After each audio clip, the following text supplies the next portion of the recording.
Ladies and gentlemen, Lenny Bruce.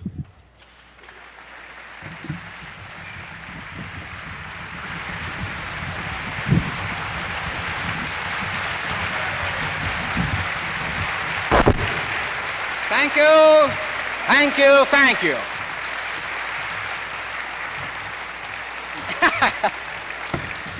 Like this? We had no pants on. Ta-da! The Ecumenical Council has given the Pope permission to become a nun. Just on Fridays, though. So. I can't work with this thing. Isn't that funny? Went backstage, I really loved it, and I fooled around with it, and then, but I can't, it's too, I'll work around it.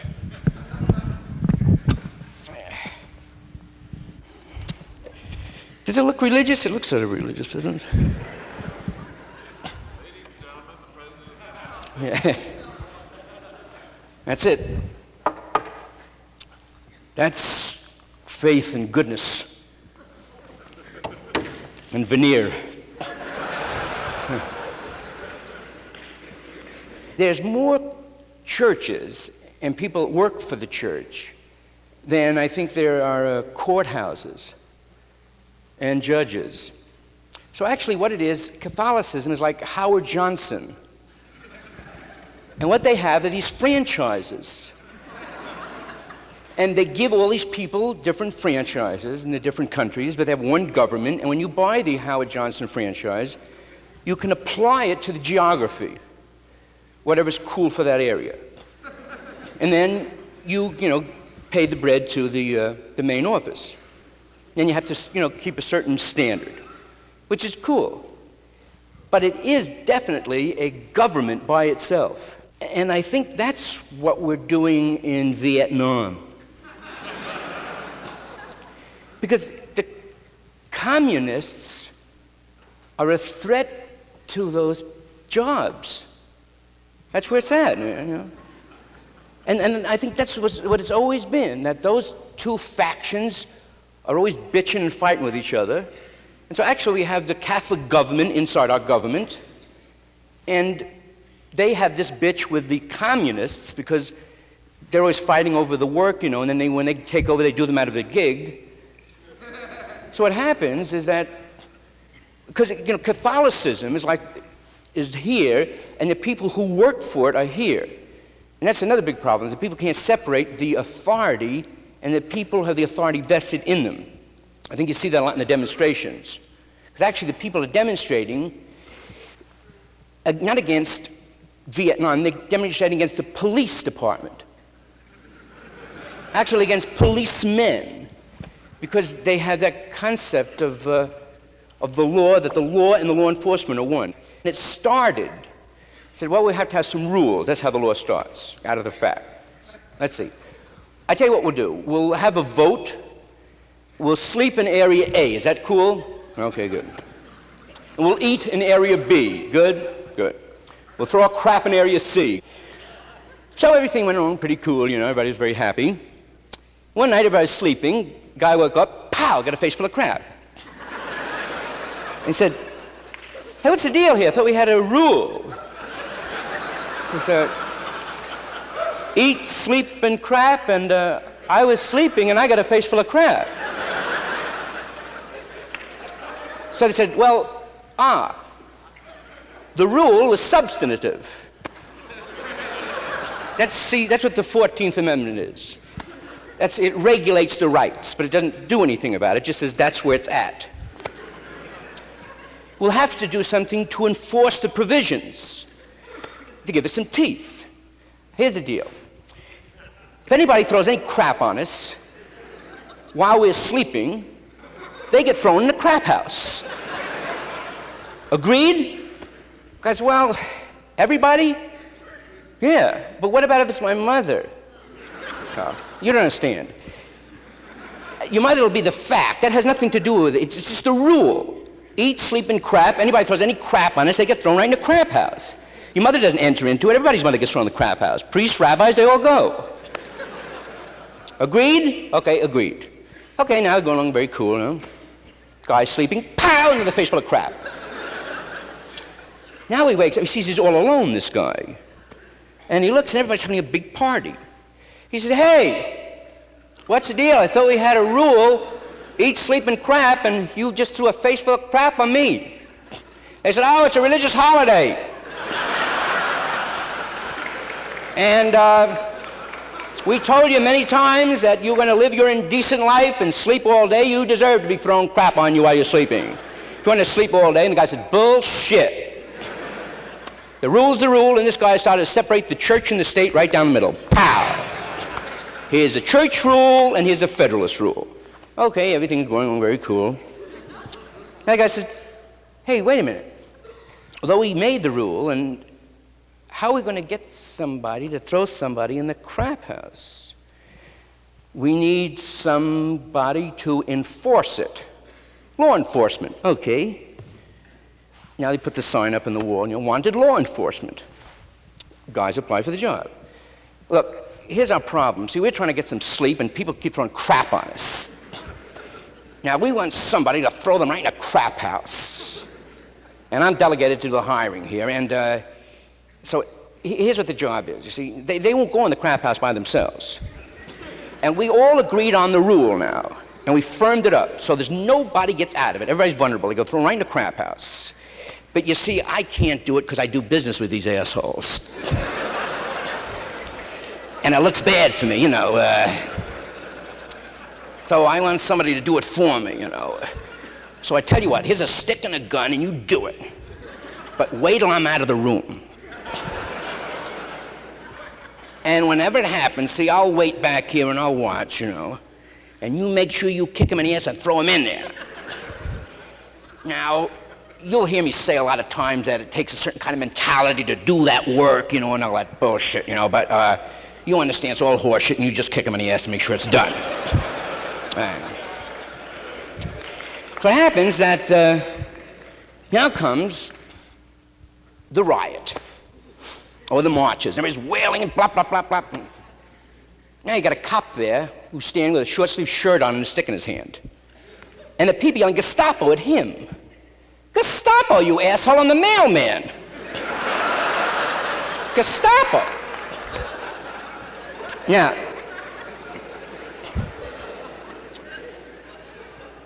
what it is, I think, that the people really want to beat the devil. Where that started was with the early missionaries, I think they didn't really, that's why the people never could really separate the authority and the authority vested in them. Because, with the savages, they would teach them the religion, and after the speech, the savage would go, well, are you God? Well, no, but, the hell, just, well, never mind that, and I can do you a favor, you do me a favor, that's all, and that's, I think, a hang-up in our country right now, is that, because you always hear that kind of a story about the peace officer who pulled the speeder over, and the speeder turned out to be the governor. And he had the audacity to give him a ticket. So the fact that people repeat that story so much, that means that people don't believe that the governor could ever get a ticket, man. So then it's just the degree of the law that the governor could break. That means he can kick in the ass or anything, but it's bullshit. It's really not that way. Because everybody's vulnerable. Yeah, everybody's ass is up for grabs. It's really a groovy system. And I think that, well, the problem I had a long time with understanding the law is because of the language in the law. And the fact that instead of taking each word and finding out the case that the word related to, once in a while I get lazy and I would apply common sense. And then I got really screwed up. Yeah. And it's really weird. Like, I went to the Supreme Court 3 times trying to get a writ of mandamus. They kept sending it back to the clerk, and they keep saying, and what the language said, append a copy of the order in respect of which the writ is sought. And I keep sending this copy of the lower court. They keep sending me back. We told you to send the copy in respect of which the writ is sought. Then I dug, in respect of which they use the word of like I use the word to. And respect of means this kind of respect. In respect of it. So what they wanted, the Supreme Court, is we want our judgment that these cats should respect us. Now the Supreme Court, right now there's some bullshit now with obscenities. There's an obscenity circus that's been going on for about 5 years. And I think that, I really can't believe that, that it's not settled yet. You know, it's just, an illiterate view of the law is that what's obscene is dirty screwing and fancy screwing. And if a guy can tear off a piece of ass with class, then he's cool. But if the author depicts factory workers who are not expertise with stage shows, then it's obscene, which is just nonsense. A lot of confusion maybe with the obscenity laws is this, is that the judges that are confused with it just didn't read, that's all. Here's how it works. If a guy gets busted, see, and he raises a federal question and the appellate court answers it, that answer is mine and yours. That's equal protection from the law. That decision that one court, so in 1933, when a judge got Ulysses try to come in the country, you dig? And the customs and tariff people said, you can't bring a book in, you can't come in the country, it's obscene. So these people said, no, we want the book to come in, and we want to knock off the injunction to restrain, and they moved forward. And the judge said, okay, I'm going to read the book, but I'm not going to apply this Hicklin rule anymore. The Hicklin rule says that we should judge this book by the portion of it, to the guy who gets horniest quickest, the most corruptible mind in the community. I think, said this judge, we should apply the average man, the reasonable man, the man with the normal average sex instincts. That test. The man with the normal average sex instincts to that cat. Then they add the balance. Contemporary to his average age. So to the guy, the average sex instinct to his average age, his society, that's what we'll test it. So that means that that rule, when any judge has to judge any work, he always has to apply that rule first. No, that was cool. Now goes, they said, well, we better narrow it, because what's happened here is that there's a lot of works of art that may get people horny. And there's a Los Angeles ordinance now in 1961 this guy got busted behind. And the judge said, I don't need any art critics. I know it's obscene. But the judge didn't know in that local court that that wasn't the question the guy was asking. He said, this ordinance is unconstitutional because it doesn't have knowingly in it. And that's the principle of the whole American law system, your intent. So how could I know it, schmuck, when these people told me in the book jacket that this is art? So it doesn't, the intent has to be there. So the lower court said bullshit, and the Supreme Court said bullshit to the lower court. And that's when I started getting into trouble.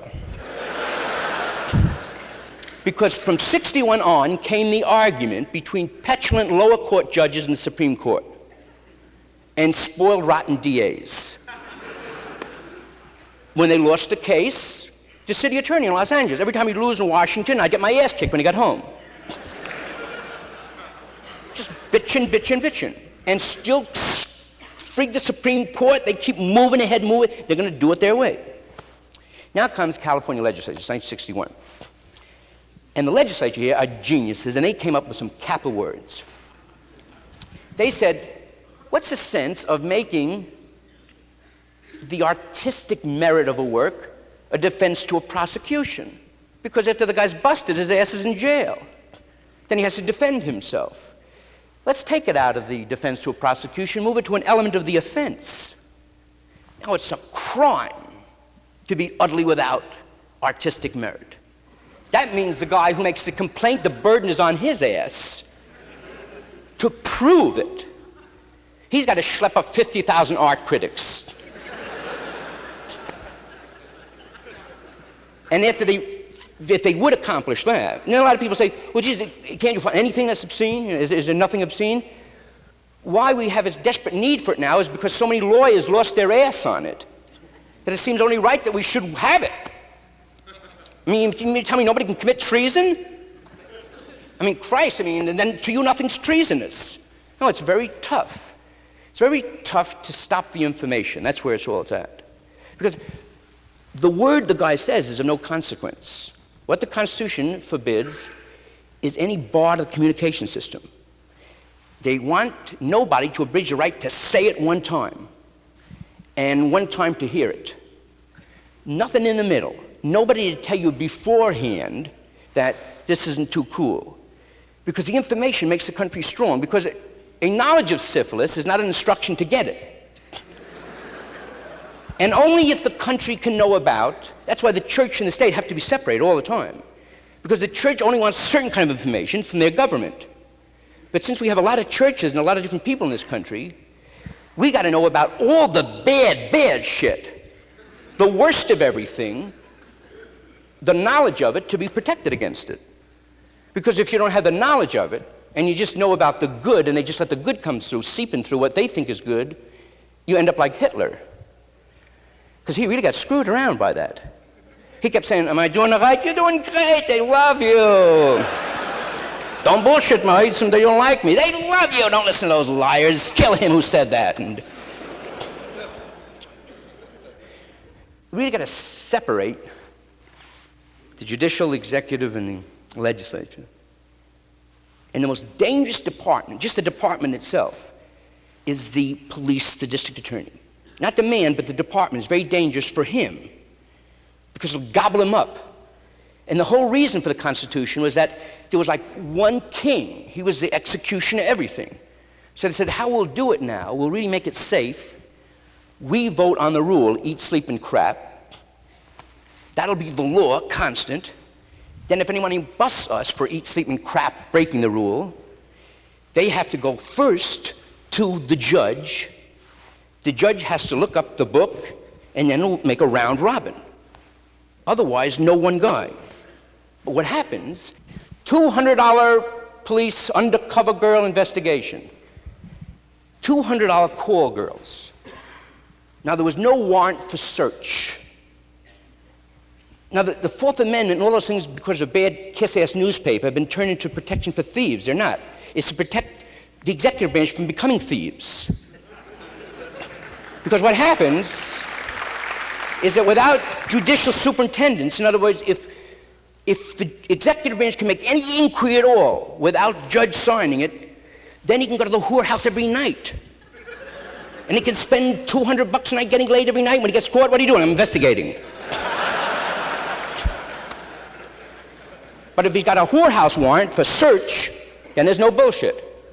Then when the crap rule comes in, you, and you, no, investigating, there it is, cool.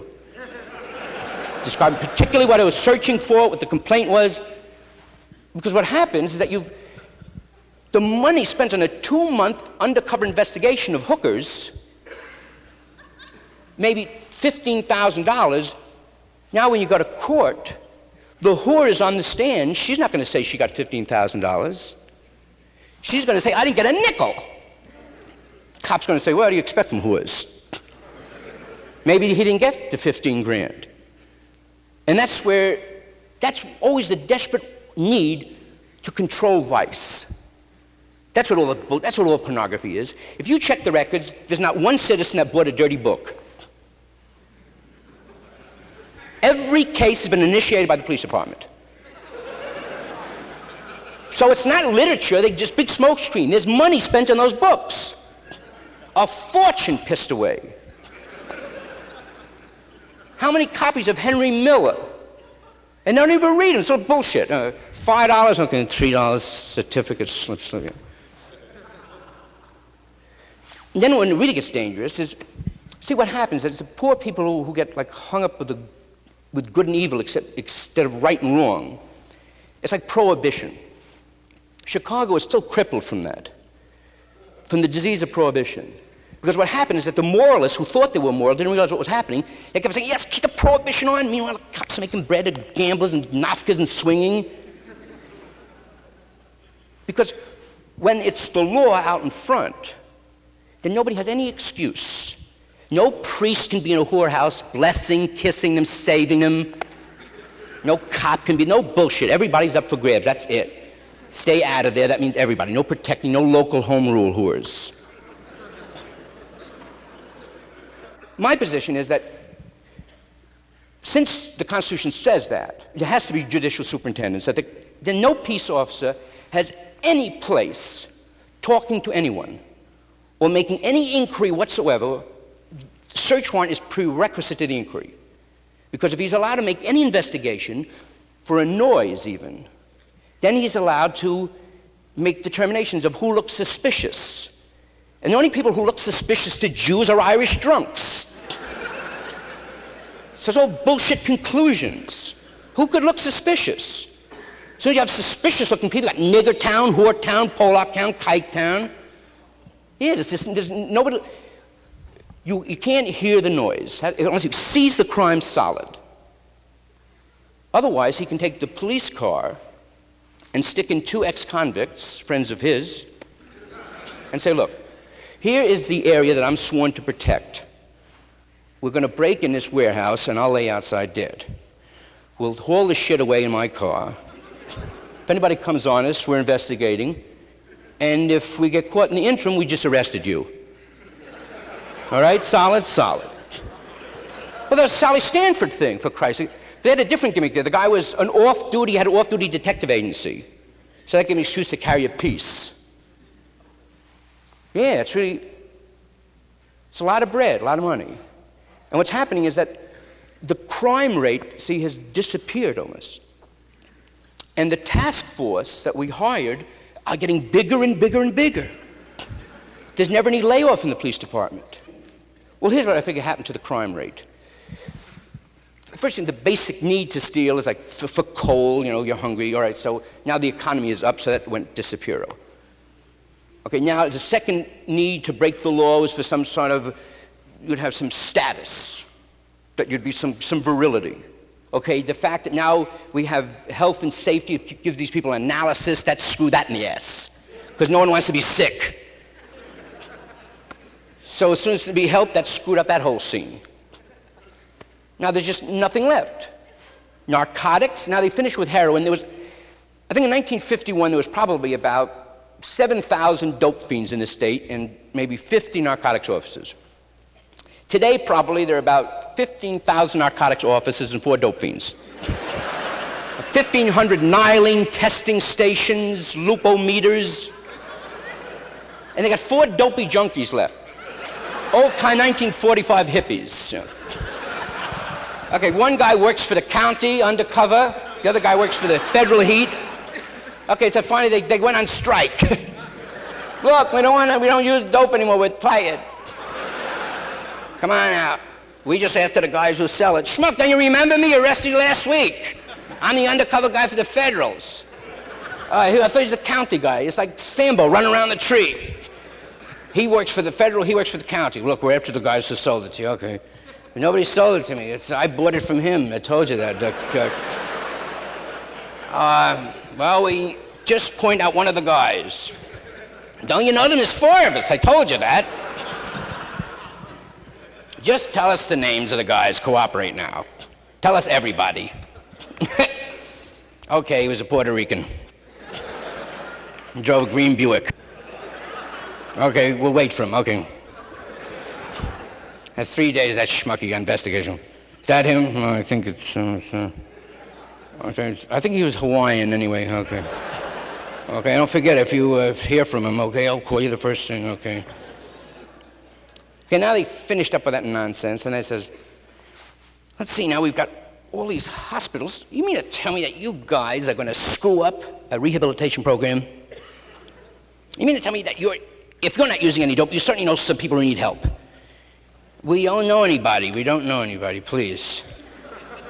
I can't use any more dope. I don't like it anymore. Well, you really are selfish. That's really... You really don't care about anybody but yourself.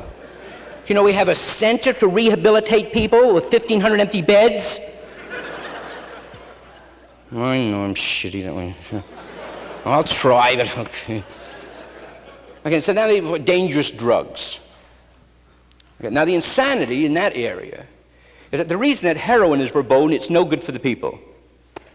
It's It destroys the ego, and the only reason we ever get anything done in this country is that you want to be proud of it and build up to the neighbors.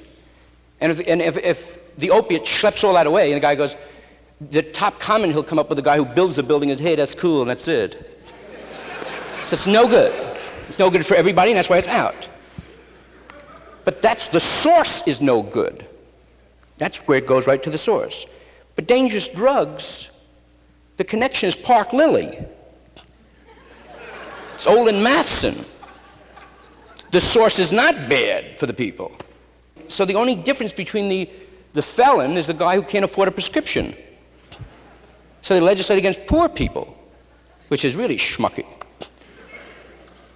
Marijuana, I don't smoke shit. I'm really glad that I don't smoke it. I'm really going to, much about 5 years it'll be legal. But then no one will smoke it anymore, you'll see. You know, most of the law students I know smoke marijuana, that's why it'll be legal. Yeah.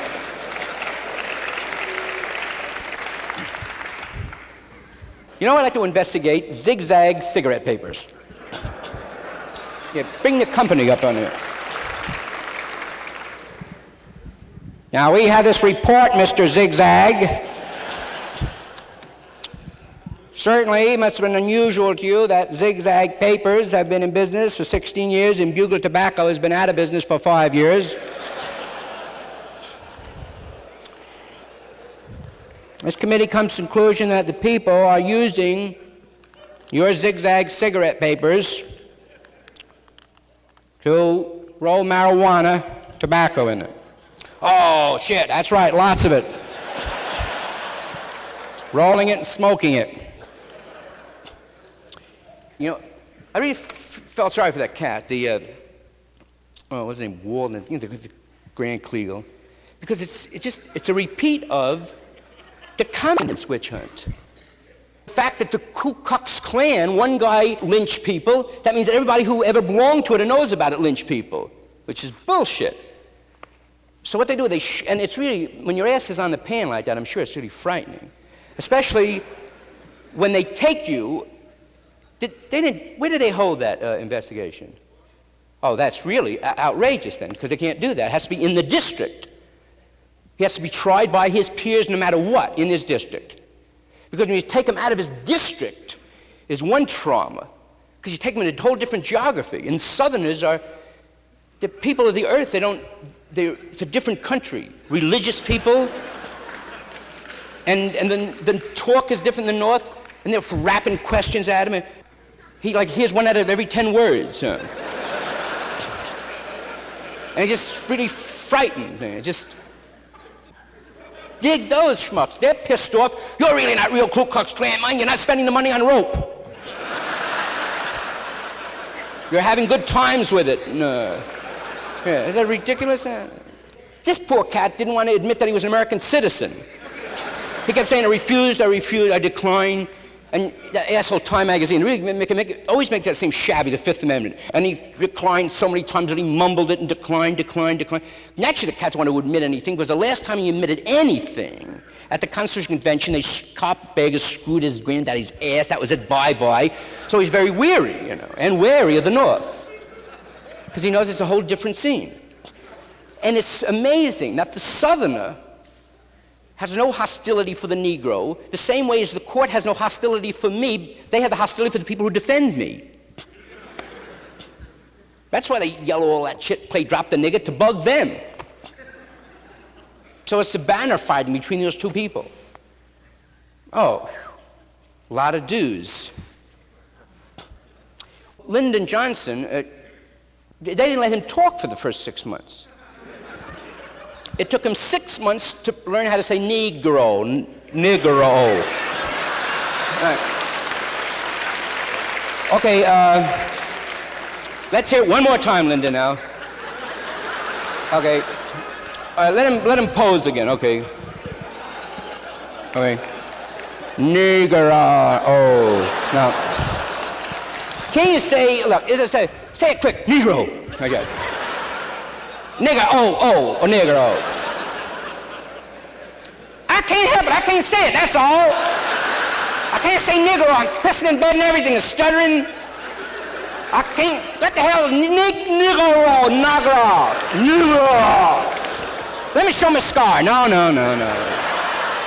Just say it and that's it. Yeah. He's completely confused. Well, they really, that family is so, it's really, you know, there's a certain kind of non-Jewish look that they could pass any test. They are the biggest non-Jews in the world. No question, they walk right through the line, bap, bap. The wife with the white flannel sacks with a zip up the front with the red nail polish, she's beautiful. She looks at home in a trailer park. Yeah. Nice act for me. Yeah. Dig. It's so strange. Not the people necessarily involved with the religion, but the religion itself, Catholicism, is a genius religion. 3 years ago, I was wondering, I used to do a bit, 4 years ago, Religions Incorporated. So my view at that time was, here's a rich church, Catholicism, next door is poverty, so it's hypocrisy. So, obvious view. So I started digging, reading, getting into it. Then I realized the reason for the Baroque church, the grand church in the poverty neighborhood, is that what the church is a school. It's a method of instruction. And people who have no understanding, who need instruction, don't know about philosophy. They can only understand material things. So a raggedy-ass guy won't go into a raggedy-ass temple. He said, I'm living in a shit house, what I gotta go in one for? But if you show him something nice he can understand, then you can instruct him. Okay. So the Ecumenical Council really are geniuses, and they make some tremendous moves. So I figured there's a group that looks to undermine them. Somebody talked Lyndon Johnson's daughter into converting. That set the religion back 2,000 years. That dress she had on, the communion, she looked like a Guatemalan slave. It's a real Philomene at the wedding there with this terrible, look like a National Geographic picture. He's just showing his scar is beautiful. That's just where it's at. He's just a shit kicker. He's just a, yeah, it was a mistake. Yeah. Because the presidency is a very sophisticated, Kennedy was just, it's just a genius at organization and just a sophisticated man. And sophistication just means knowledge, learning, a lot of background there. And the other guy is, I'd like to get some tapes of those people. What goes on? Yeah, that would really be a treat to hear them.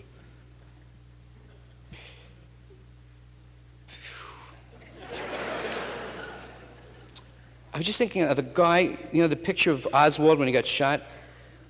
That's Lyndon Johnson's relation face, that other guy with the big, that guy with a cat on, he's like a big texture, oh shit.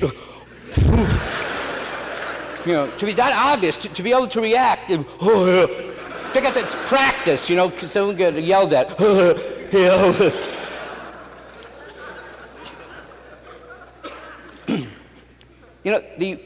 Why Ruby did it, this is subjective, but because he was Jewish, and I really like to tell you that, I want to tell Christians that, that why I can tell it to you because it's all over now, I wouldn't cop out when it was going on, but it is all over now.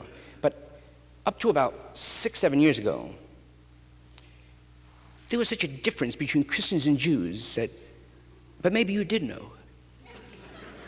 But you forget about it. Just a line there that was just, and the brotherhood of Christians and Jews was like some fifth column bullshit. I don't know, it was like a phony dummy board.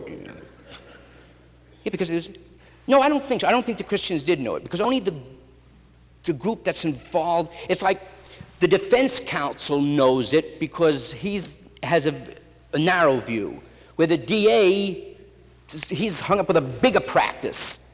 So it's the same with the Jew was hung up with his shit, and maybe the Christian, because when the Christians say like, oh, is he Jewish? I didn't know. I can't tell when someone's Jewish. I was like, that's bullshit.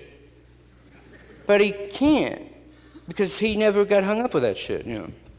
Who's he Jewish? And Jews are very hung up with that all the time.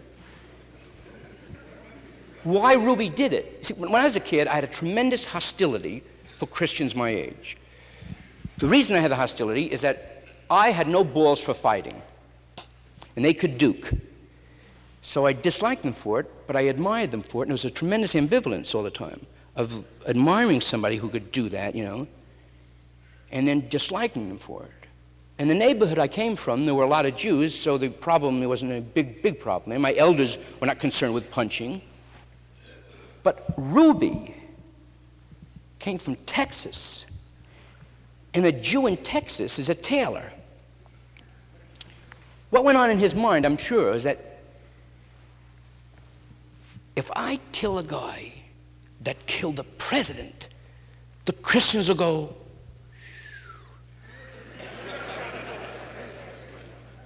boy, what balls he had. We always thought the Jews were chicken shit, but look at that.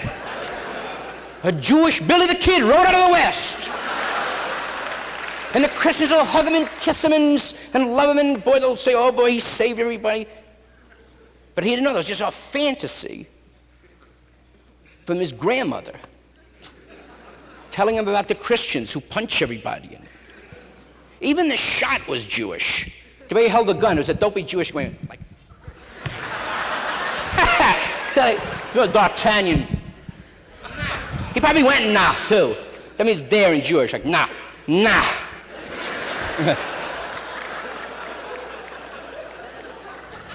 Yeah, just. And Belli didn't.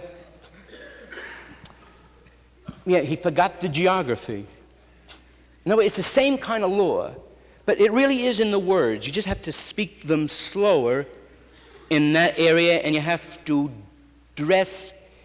It's just a few kind of changes, but they don't change the substance of the law. It's like, as good a case I could have with you, if I pick my nose, although it's not dishonest, it's just going to lose it, you know. So Belli didn't wear the right suit, because anybody whose suit fits him good in the South looks like a damn pimp.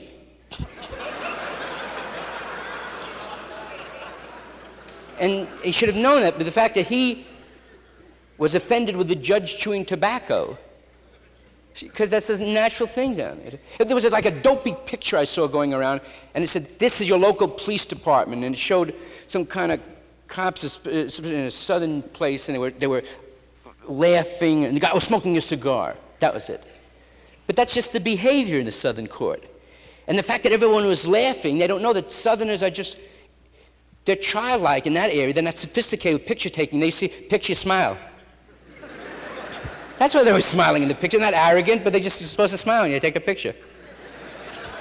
And the Northerners are just hipper. They do the cool.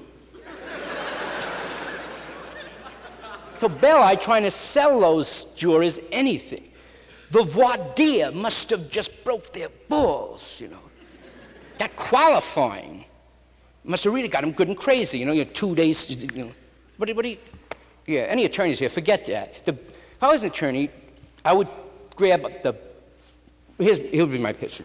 First place, no qualifying, I pick no challenges at all. First jurors come up, they're the jurors. You jurors, people think a lot of the community because you vote. That's why you're jurors. You give them all $100 a piece and get them laid, and that's it. That'd be a terrible law professor, right? What do you say at the end there? Just give them $100 to get them laid. What was it? Professor, can we talk to you? It's the conclusion that you made there, the $100 get them laid. It's get them laid. That's all counts. But that don't fit with the beginning of the conversation. Well, it's all bullshit and got to figure it out. Okay? Oh, he's bottled out. Get him. Yeah, Belli talking to those people, he sounded to that jury like the Southern attorney would sound to Greek, Irish, Italian, Northern jurors. Look here now, jurors. I like Italian people. That's first off. I see we got some Italian people here by the... I'm going to tell you a cute little story now. This old buck nigger and this Jew boy. What the hell everybody gets so hot for? Just shut up, don't say any more. What'd I say? It's a cute story. Everybody gets kicked out. No, they don't. Just shut up. I can't explain. You look south. Your hair's wet. I don't know what it is. That's all. Just dummy up. That's all.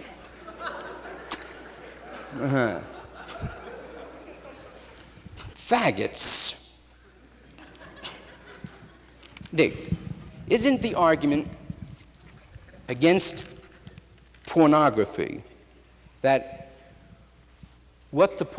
selling the pornography, making it available to the public, is that the man is happily married or just a happy cat, and you come along now with some matter that the main thrust of the matter, the predominant appeal is to his prurient interest.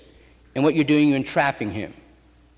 You're inciting him. Something that the guy wouldn't be thinking out ordinarily, you're getting him horny. You're getting it up and you're not getting it off. And you're creating a clear and present danger and it's worthless. And so that's the objection to it. And that's a valid objection. But the consistency necessarily follows that the guy who, when I hear about faggots who get arrested in toilets, and I say, how'd you get arrested in a toilet? Oh, I accosted a peace officer. Well, that's certainly no concept of reality there. I mean, you certainly, well, I didn't know he was a peace officer. What do you mean? Well, he didn't have a uniform on. Well, he wasn't wearing a costume, was he? He wasn't wearing a low-cut gown. Because what a low-cut gown to a faggot must be is tight Levi's, a padded basket. I mean, he wasn't wearing Levi's leaning up against the urinal like sultry like that. Because if he was, that's bullshit then. Because he was appealing to your prurient interest then. And entrapping you, and you can't do that. You can't, you know. It's a funny thing, all the different stages that we've all. My generation was, well, me, I'm amazed at any guy who can go into a public toilet and do anything but piss and leave. Guys that can wash their hands are amazing to me. I just go up, out, up. Don't. I want to talk to you, not in there. Are you kidding? Yeah, because somebody said, what are you doing in the toilet? I don't know. How are you doing in here? Did you make? Yeah. All right, hang around here, okay. So I saw, dig what I saw, a beautiful change. I went to, Phil Spector had like a big rock and roll jamboree at Tammy's filming it. So I went there and I see this 10-year-old kids there, all kids, like 9 and 10 years old, with no parents. So my first thought was, oh, they're unattended. But I saw it's like a whole different generation. So everything was very cool. They're 9 and 10-year-old kids. It's 10 o'clock, 11 o'clock at night. My generation, children out at night, lurking in the bushes. I would never have the nerve to talk to any strange chick. She'd be a beautiful chick, I never had the nerve to hit on her. In a house, somebody introduced solid. But guys who can like drive past in cars and go hello even, the reason I have never had the nerve is that my mother and my aunt, the way they reacted to guys, the way they told me, every day they would come home and tell me stories about some guy that was behind the bushes exposing themselves. There was a band of dedicated perverts who spent their whole life trick positions. Okay, Jim, woohoo, hello lady, the bushes there. Okay, Agent 7, you've got your position by the book. I'll give you the newspaper, you flash the hat. Okay, yoo-hoo, yeah, here we are. Find the schmuck in the bush. Yeah. Invidious discrimination. It's all waiting for them. So I know what everything is. I said, Mima, you've got the market cornered. We'll film these guys. I mean, they're amazing. The elevator doors open up. Yoo-hoo! There we are. And they, how do they, when they separate my mother and my aunt? One's running this way, they got pocketbooks and they're ready, boy. That pocketbook. I figured after all these years, they were really bullshit stories. It's like little guys always telling about, and I said, look, you big prick, you. The little guys always telling about they knocked the shit out of this big guy. So it's my mother and me telling nonsense story about the pocketbook, and I give a chamalio, pow. Maybe that was a dopey lie, telling they were good women every day, right? This guy and I give him that pocketbook, and a dopey big black pocketbook at everybody. With a good parrot scream. Pow! I know my aunt never did it to anybody, ever. I just know it. I know it. She was bald. My aunt was bald, a bald-headed lady, little teeny hair. And wrinkled in a cameo. A little lady, she's very neat, you know, and you go like that all the time. There aren't those kind of people with tics anymore. So the guys really got. You drive across country, those guys, you've had it, right? So, you know, the tickers. They're gone, all those. I think midgets are gone. And there are only certain kinds of midgets that are really real midgets. There are no Jewish midgets. A true midget is, she's got dirty blonde hair and neat as a pin, and little brown shoes, and they're this big. I wonder if are pygmies midgets, colored midgets? Would a colored cat get offended? Listen, any of your relations, midgets? Wouldn't Governor Wallace shit demonstrating a bunch of pygmies? Ah! Give him salt, that's all. It's, man. Yes, really. Little teeny midgets, those kind I'm talking about, they're really patties with their strange hands. And where do they get their bread from? Who supports them? Whew. They don't pay any income tax at all. There's a lot of people screwing our government.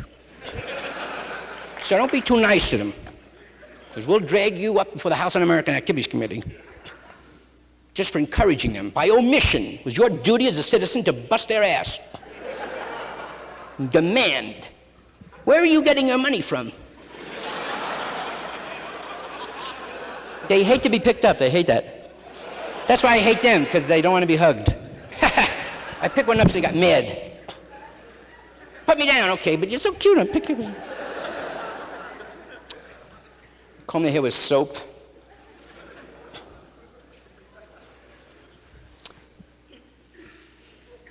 Bela Lugosi's son is an attorney. Is that weird? He passed the bar. He must have your dopey jokes all the time. I love that when he got arrested. He was a dope fiend, Bela Lugosi. I saw that was shit. The monsters are. It was the worst advertisement rehabilitation. He was a dope fiend for 70 years. He cleaned up and dropped dead.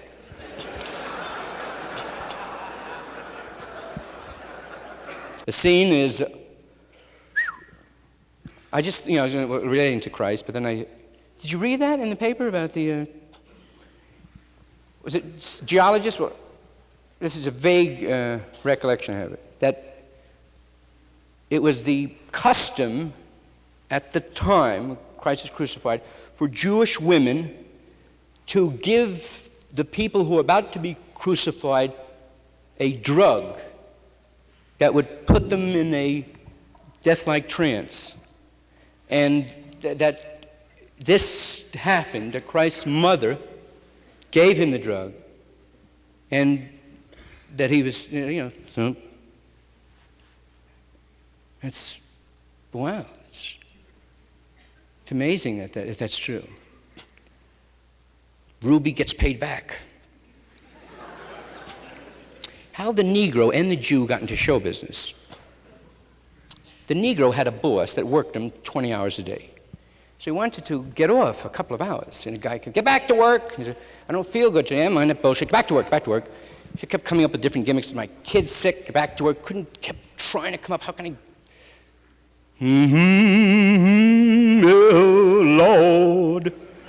Hey, I didn't know you guys could sing. Yeah, Lord, yeah, Lord.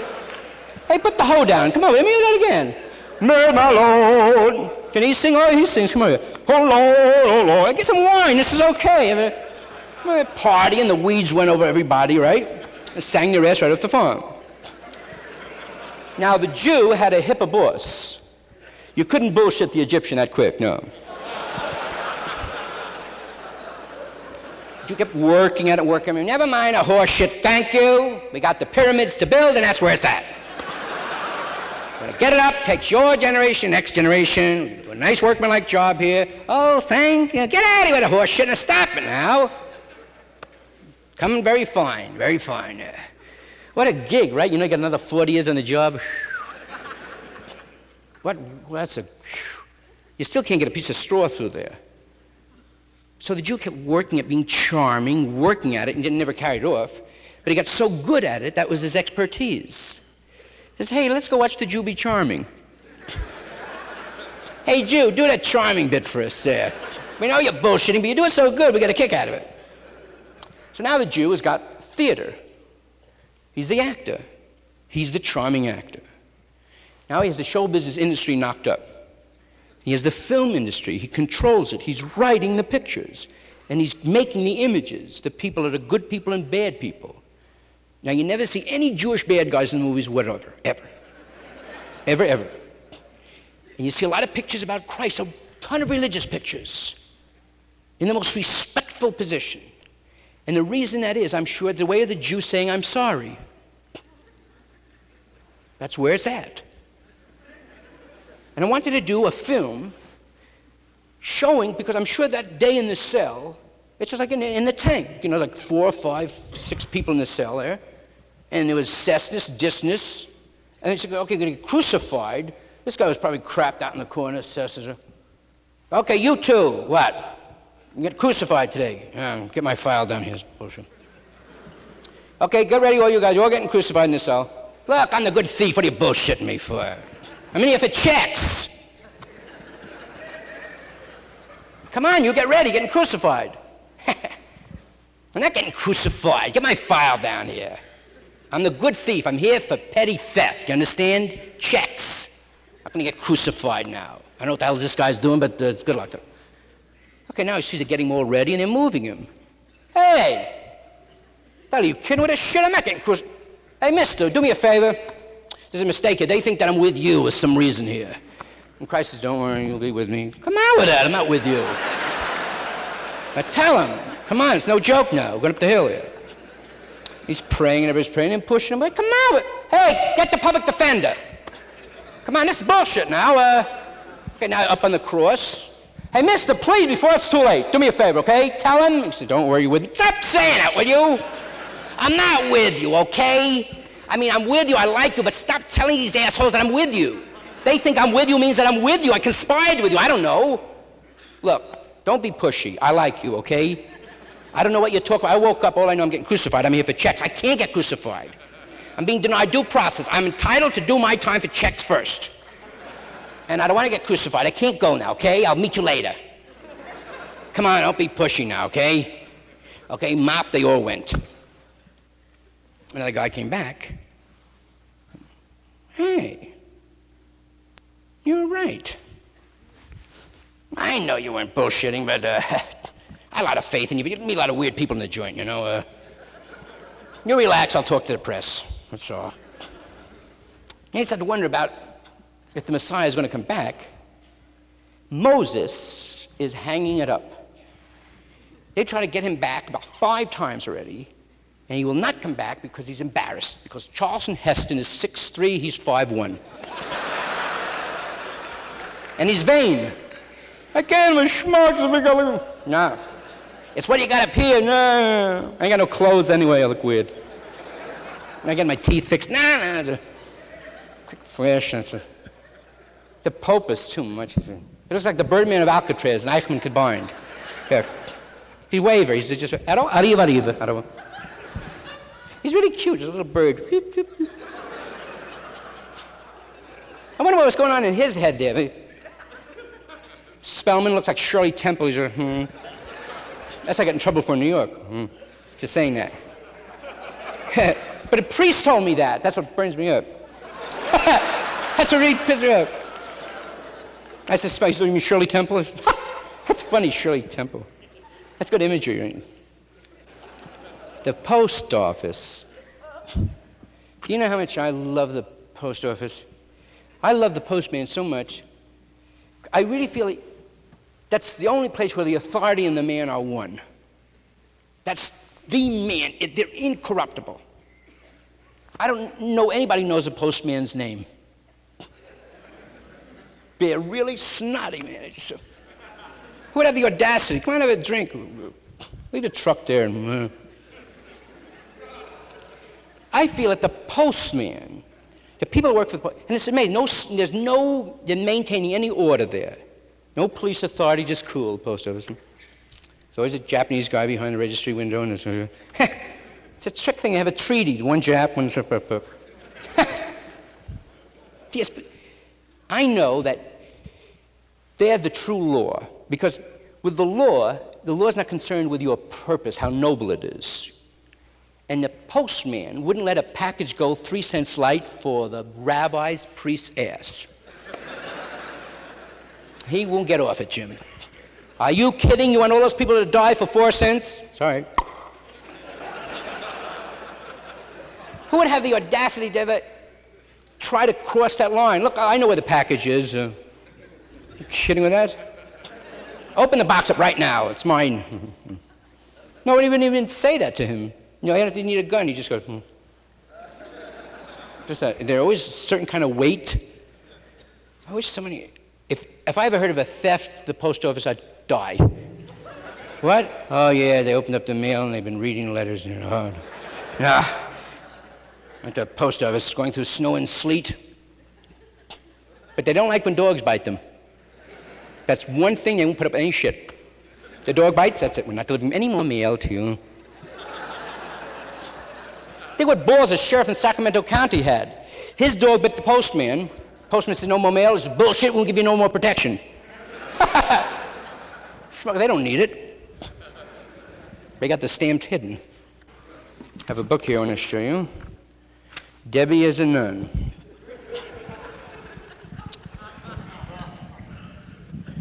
It's another trick, another Lyndon Johnson trick. This is the best magazine. What if you catch me reading this shit all the time? This is your reading material. It certainly is. Photoplay, you kidding? You've got guts. Editorial page. With the ads, Q-Tex, world's most, it's old lady kind of ads. Adjustable dress form.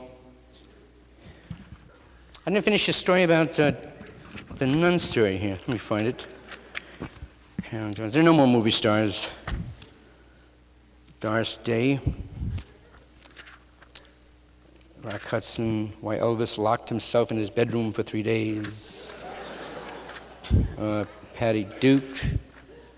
The Feud is too good to be true. Okay, it's the end of the 2 stories. Now the fold-out postman. Just a moment. Study of art. Hudson. Blew it. It's not an interesting thing, I can't lie to you. I'll try one more time. Okay, let's see. Dorothy Malone's first interview after her brush with death. Frozen.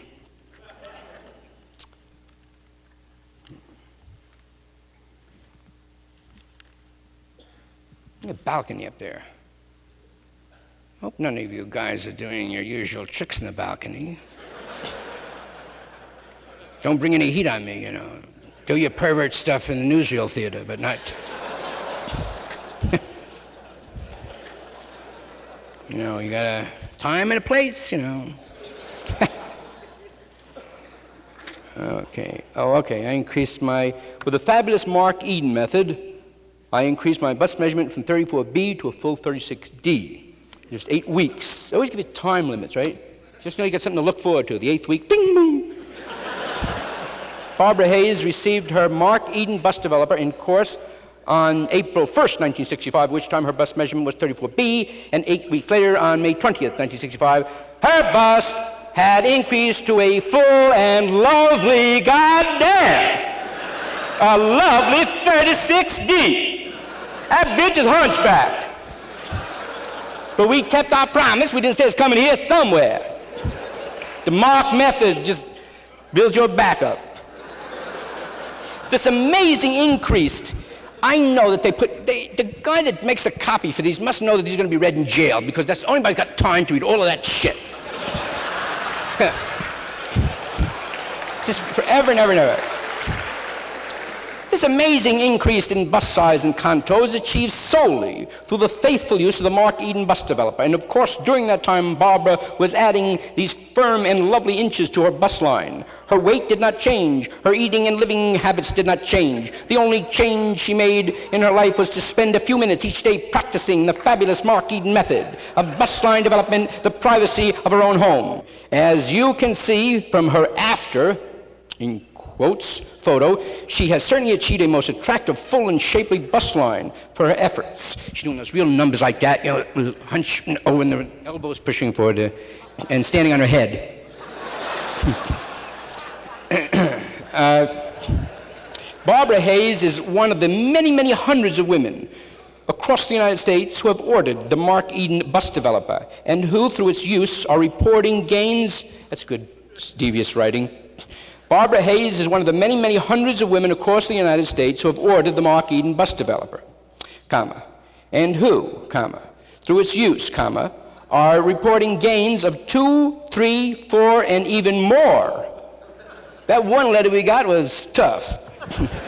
She says, you name it, it's not stopping.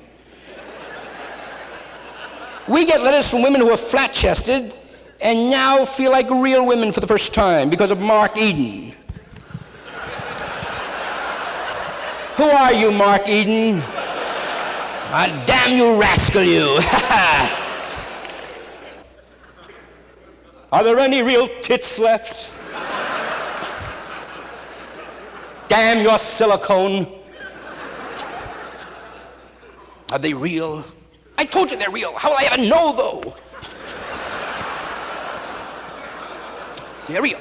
Well, you take a lie detector test. Those are your own tits. Yes, I told you it. I can't believe you can't believe it. Oh, they're too real to be real.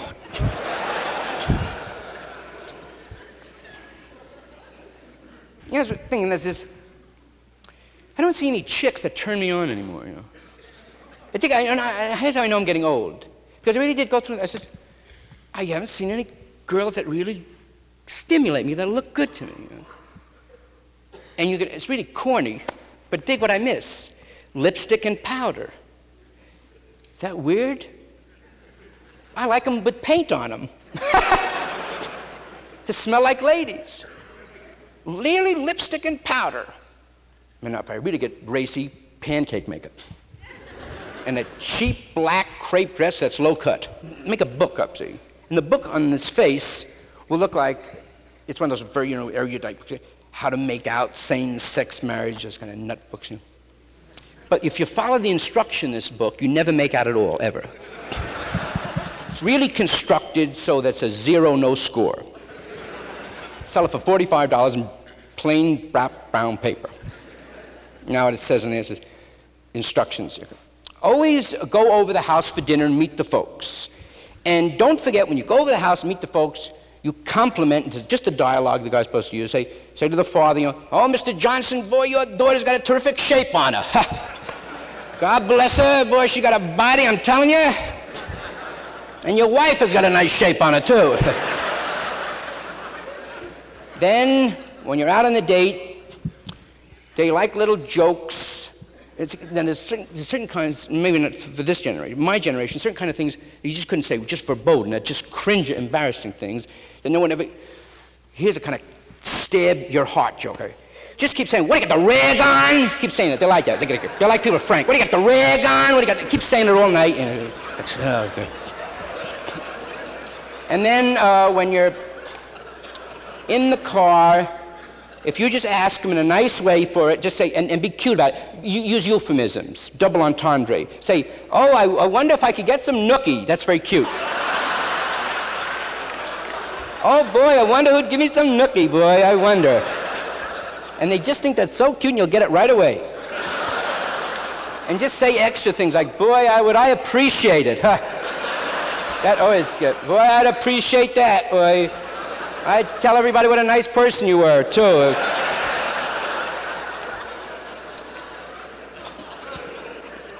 I think that a lot of marriages went west, you know, they went split up in my generation because ladies didn't know that guys were different. I mean, different, it's very tough for chicks to realize that although we speak the same language, that you can have babies. It's different. You're so, it's like, no guy ever cheated on his wife, ever. But ladies would get hurt and want to leave the husband because they thought the husbands cheated, and they never did cheat. Because what cheating means, I know. To a lady, means kissing and hugging and liking somebody. You have to at least like somebody. Guys, that doesn't enter into it all the time, no. Ladies are one emotion, and guys detach. Not consciously detach, but they just do detach. Like a lady can't go through a plate glass window and go to bed with you 5 seconds later. But guys can have head-on collisions with Greyhound buses in disaster areas. Everybody's laying dead on the highway. Not only the hospital, in the ambulance, the guy makes play for the nurse. How could he do a thing at a time like that? Oh, I got horny. What? I got hot. How could you be hot when your foot was cut off and you're dead? I don't know. He's an animal! He got hot with his foot cut off. I guess I'm an animal. What did you get hot at? The nurse's uniform. He's a moron, that's all. He's just an animal. No, it's... Guys detach, and has nothing to do with them liking, loving. You put guys on a desert island, they'll do it to mud. Mud. So if you caught your husband with mud, somehow you could get overseas there. Mud! Don't talk to me, that's all. You piece of shit, you leave me alone, that's all. Go with your mud, have fun. You want dinner, get your mud to make dinner for you, that's all. It's just that you can't get angry at them. You can't want to leave them for that at all. No, it's, you know, it's actually subjective, but in retrospect, I really get a kick out of it, that getting divorced, the only true get-even device, because I'm really convinced that no guy ever leaves a chick, you know. When chicks get cold, they really get cold. It's over, really. When it's over with them, it's over. And guys can't ever figure that out. They always figure it's one more time there. And the guy's like, they can't, right? Bonk, bonk, bonk. Yeah, because here's what I figured is.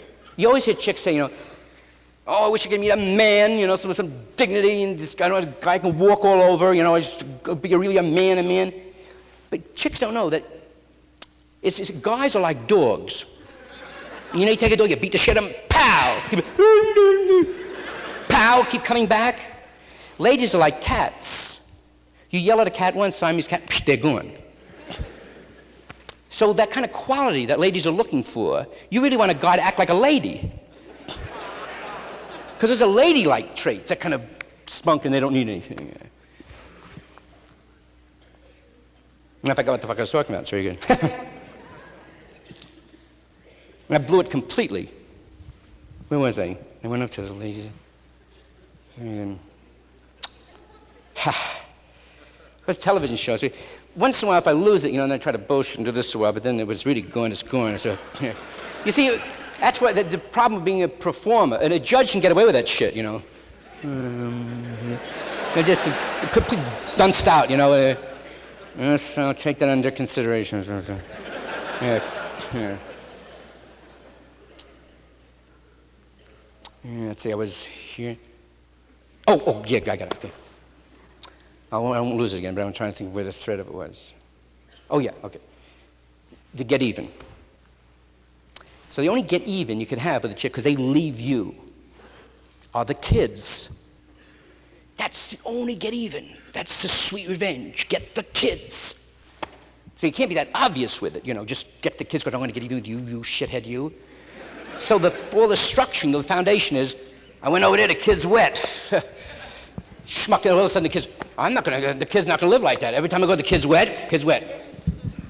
Every time she don't take care of the kid's wet, and that's it. I'm taking that kid away from her because the kid's wet. I'm having guys over there. You saw any guys? No, but, you know, when the kids are wet, and that's it. Okay, take the kid, I got custody of my kids now, I love my kids. They're not going to be with that tramp anymore, blah, blah, blah. Where are the kids? With my grandparents. Very good. Now it's, usually what happens is breakup time. There's like the first, if you're going to break up with your old lady, you live in a small town, make sure you don't break up at 3 o'clock in the morning, because you're screwed, there's nothing to do. You sit in the car all night, park somewhere. Yeah, so make at least, make it about 9 in the morning, so you can go to 5 and 10 and bullshit around.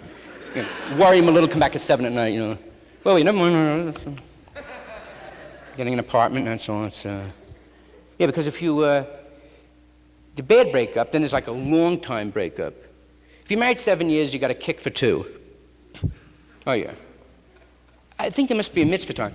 I think if you're married 15, 18 years, you get divorced, then you must lose your mind. Yeah, they get senile in the people. They get whacked out. There's a certain critical area, they're married about 7 or 8 years, where you really throw up for a couple of years. Or really just,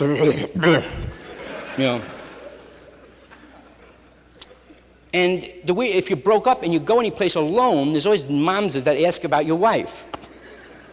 Where's your old lady? And there's Chinese restaurants. Where's Mama? How come you're a big mom in here anymore? Such a beautiful girl, wrong right here. Where's Mama? But I'm divorced. Oh, you're better off. You don't need her. Where's Mama? Now, if you go back together, the danger time, and here's back to the religion again. There's only one person you're supposed to confess to, there. Not anybody else. Well, priests solid, but not husbands. No, they have no authority vested in them to hear any truth. So don't listen to any of their shit, because what happens when it's go back together, guy calls up and says, "Hello, Vera, the only reason I called you, listen to me, crap over here. I don't know, a handkerchief or gloves somewhere. Listen, I'm going to come over, shoot the shit, okay? Let's see him. Pay the tax bill. All right, back together. Maybe kissing time, hugging time, in bedtime, after bedtime. Hey, Vera, when we were broke up, did you make with a lot of guys? Don't be silly, so I can mind and make with anybody. I mean, don't bullshit me. That's what the hell, it's good for the goose, good for the gander. We were legally separated. I made it with a lot of chicks. You're entitled to make it with a lot of guys. I'd just like to know for the hell of it. Did you make it with a lot of guys? I'd make it with anybody. Come on, don't bullshit me. I'm not going to hit you now. I want to know. I'm not going to get mad, just for the hell of it. Who did you make it with? Don't tell them, don't cop out. Never cop out if they got pictures, deny it. Flat out. Just tell them it's some fag hairdresser, that's all. That's just it. Because you ever do cop out, oh yeah. Come on, I'm not going to get mad, tell me. I just like to know for the hell of it. See, that's what chicks don't know about guys, that it's that entrapment. Maybe because their fathers do that to them. Just tell me who. Him? I don't give a shit, but this is, it's a shocker. That's something that shocks me. I'm mad, but what a kick in the ass that is. How the hell could you? You know what? Why it shocks me? Because you told me you didn't like him. You told me you didn't want him over the house, and you go, how could you make it with him? That fat, disgusting piece of you cunt. Bow. There's a peace bond, schlepping away time, and oh yes, and the Jewish mother in the middle with the teeth flying out, the chenille robe, and yes, ha ha. There must be. I always wondered if you get married again. The only problem with ever getting married again, if you have to go to some country where you have to marry somebody who speaks a different language and doesn't speak any other language. Just in case, you always be afraid, because with the second old lady, then you might say something in bed, and your wife would jump up behind the bed. You said, oh. How could you say that to her and you said it to me? I just bullshitted her. I don't love her. I just said that because I knew you were behind the bed, that's all.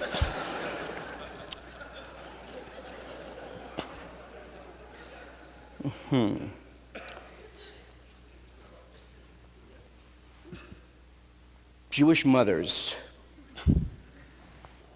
There are none. That's the expose. Oh, another expose. I want to really confess to you people one thing you never knew about me, and I have a pen name, Ralph Gleason. I'm Ralph Gleason. And I always wanted to, and you're taking it good. I always thought you'd get pissed off at me for that. In fact, I wrote the column for years and then just drifted into this and decided that I'd like to do a little comedy on the side, and you liked me, and I thought I was doing good, so what the hell, a few write-ups don't hurt anybody.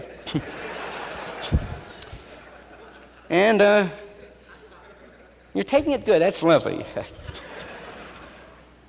I want you to know that, another thing too, that I've never been in jail, I've never been arrested, that's all bullshit. What it is, see, I got a publicity agent that's dynamite. And we have 9 phony cops that work for Pinkerton, and we go from town to town, the same bullshit, you know. I get busted, I write the column the next day, and that's where it's at. A few words now about Alaska and their stupidness. And in Alaska, if you know that, there are people up there that we've given a lot of money to and try to help them. Given a lot of money to Alaska to create some kind of image. We gave them statehood, and they're morons. They got one image after all these years, some schmuck in front of a shack holding a fish. That's all they come up with, and some other nonsense fantasy that hookers get $2,000 a minute for talking to people. If you probably go up there, there's 10 million stranded whores waiting to talk to somebody. What's the deal? I thought there was supposed to be some talking. We just got bullshitted, right? There's nobody, just hookers up here. And Admiral Byrd. He don't go for a nickel. Now, here's a thought. This is hearsay.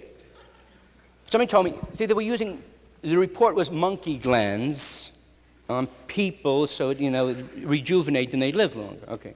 Now somebody told me, come back from Mexico, that they're using human glands. So, yeah, I says, well, where did they get them? It has to be from live people. Well, people that was, you know, dying and it's very expensive. So that's why I said, what does it cost me? $1,000, you know? So I hit a lot of people like dying. Oh yeah, the hospitals. Bop, bop, bop. Yeah, he's dead. He's almost dead. Sure, you're going to see is the more demand. The first place to stay insane asylums will get emptied out quick.